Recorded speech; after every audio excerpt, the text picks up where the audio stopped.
You know, guys, in baseball, I have a rule here for all the handicappers at the site. No one is allowed to use a favorite of $1.60 or more. I just think that's a wise betting strategy. Plus, there's no need for you, gamblers, to come to a site to be told by handicappers to bet overwhelming favorites. That is just simply ridiculous. Now, there are times, however, that it is certainly worth going ahead and investing your dollars on a little heavier price chalk. And what I mean by that is a lot of baseball handicappers that I've been around over the years will brag about their prowess in terms of hitting underdogs. Problem is, many times underdogs are simply dogs with fleas that shouldn't be scratched. And inevitably, I'll hear these guys bragging about this dog winner or that dog winner, and then you get to the real story that they had three dog plays and they only hit one of them. Well, I don't know what type of new math you were brought up on, but my math tells me that's still a losing day. Dogs are fine. Run line releases are fine. But sometimes you can't be worried about laying a little chalk. To wit, Friday had a five-dime winner on on the LA Angels minus $1.45 at Colorado. Easy winner. 7-2, I think, was the final. Sunday had the Angels again on the road, this time minus $1.40. Easy winner. I think it was 11-5. Yesterday, getting close to my own personal cap and the cap for all the handicappers here at the site, I decided to go with Red Hot Arizona, winners of 4 in a row and 6 out of 8. And I thought about Arizona perhaps on the run line because the Diamondbacks were minus $1.50. But I didn't trust the pitching matchup in that particular spot. And that's another problem that a lot of handicappers and gamblers make. Sometimes they see those slightly elevated numbers, 145, 150, 155, and they go, oh, I've got to play it on the run line. Well, you would have lost yesterday. I won. You won. It was another 15-dime play, which matches the highest rated baseball play of my career. It's Arizona won 4-3. Would have been a loser on the run line. So coming into today, winning day number 11 out of 12, and I've got another 15-dime play in baseball. Again, matching my highest rated play in my career in baseball, just as strong as yesterday's winner on Arizona, just as strong as last Tuesday's winner on the New York Yankees in a 7-0 shutout of Tampa Bay behind Andy Pettitte. These are the same 15-dime releases that I'm 35-18 in the NBA after cashing in games 2, 3, and 4 of this Thunder Spurs series. The same 15-dime plays that in the NFL I'm 47-32 with over the past 4 years combined. So winning day 11 out of 12, another 15-dime release. I will have your free pick on the game between the Nationals coming off that sweep at Fenway of the Red Sox at Toronto. Blue Jays snapping a 3-game losing streak yesterday by rallying from a 4-0 deficit to pound the Atlanta Braves. 15-6 won with 15-6 run. Say that 3 times quickly. 15-6 run with free picks, including 8-3 in the NBA. A perfect 4-0 sweep this weekend, as I gave you yesterday, the Pirates and the Rays. And that's something to be aware of. Listen, as you know, if you watch these videos or if you followed me over the years, I really try to win the free picks. A lot of guys just throw them out there and they don't care. I make it a point telling the handicappers at the site that release daily free picks, has to be a quality selection, has to be a game you like, can't be a game you're just throwing away. Because I know a lot of you guys out there like to judge a handicapper on whether or not they're winning the free picks. I don't really think there's a lot of merit in there because, in my view, the free picks are the ones that are just slightly marred. They're not quite good enough to be the ones that you put your money down on, so they're the best of the worst, is what I always like to say.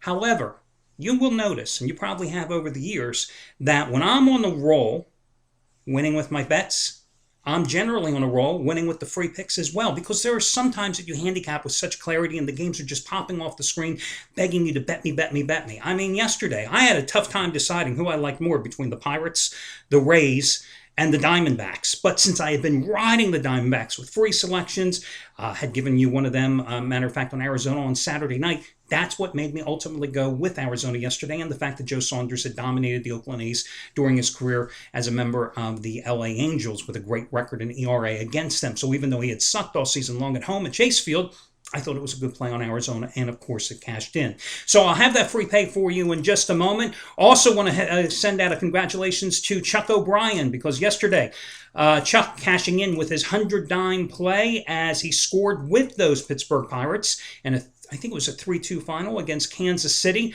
He's now won, last 3 days, making a $10 player $1,800 in that 3-day stretch. And today, 25-dime winner number 4 out of 6 on the Yankees-Braves game. That's going for Chuck O'Brien.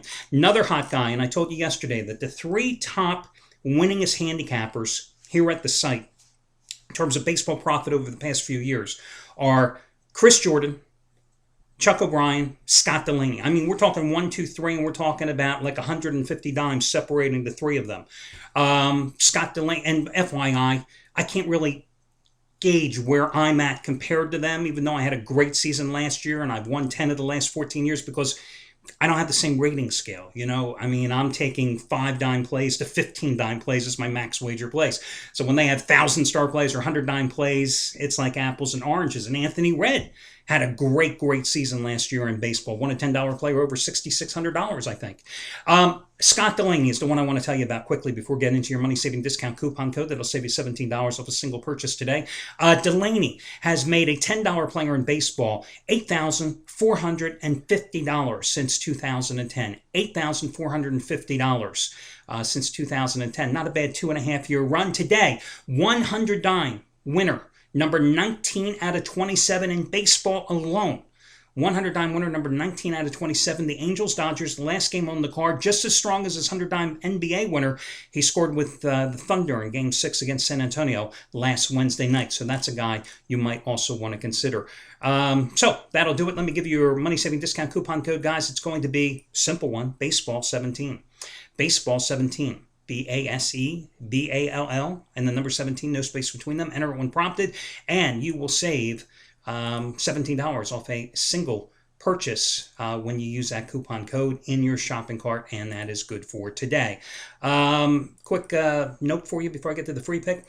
You remember last Monday, I gave everybody an opportunity to sample the Insider Money Move service for just $1 for 7 days, and the results are in. So over the 7-day period, 9 and 8 overall, but more importantly, a profit of 174 dimes, which means a $10 better won $1,740 in that 7-day stretch. Again, as I told you last week, it's not something for everybody, but hope you enjoyed it. Hope you made some money. I mean, how could you not make money? I won $174 dimes in that stretch. Okay, let me get to your free pick, guys. I'm going to go with the Toronto Blue Jays at home against Washington. I know the Nationals are coming off the 3-game sweep at Fenway, but, Brandon Morrow was one of those feast or famine pitchers.